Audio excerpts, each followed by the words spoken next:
சித்தியை மண்ணெண்ணெய் ஊற்றி எரித்துக் கொன்ற இளைஞருக்கு ஆச்சியரக பகுதியில் உள்ள ஒருங்கிணைந்த நீதிமன்றத்தில் ஆயுள் தண்டனை வழங்கி தீர்ப்பு. சிவகங்கை மாவட்டம் திருப்பத்தூர் அருகே உள்ள திருமுக்காணிப்பட்டி கிராமத்தைச் சேர்ந்தவர் ரமேஷ்.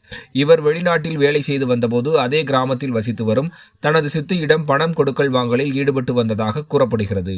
இதற்கிடையே கடந்த 2012ஆம் ஆண்டு சொந்த ஊர் திரும்பிய ரமேஷ் சித்தி லட்சுமியிடம் பணம் குறித்து பேசும்போது இருவருக்கும் இடையே வாக்குவாதம் ஏற்பட்டதாக கூறப்படும் நிலையில் ஆத்திரமடைந்த ரமேஷ் தனது சித்தி லட்சுமி மீது மண்ணெண்ணெயை ஊற்றி தீ வைத்துள்ளார்.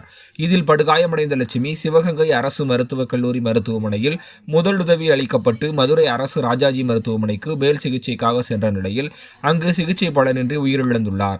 இந்நிலையில் இளைஞர் ரமேஷ் மீது திருப்பத்தூர் காவல் நிலையத்தில் வழக்கு பதிவு செய்யப்பட்டு அந்த வழக்கானது ஆச்சியரக பகுதியில் உள்ள மாவட்ட ஒருங்கிணைந்த நீதிமன்ற வளாகத்தில் உள்ள மகிழா சிறப்பு நீதிமன்றத்தில் நடைபெற்று வந்த நிலையில் ரமேஷ் மீதான குற்றம் உறுதி செய்யப்படவே அவருக்கு ஆயுள் தண்டனையும் ரூபாய் 5000 அபராதம் விதித்து நீதிபதி கோகுல் முருகன் தீர்ப்பளித்தார்.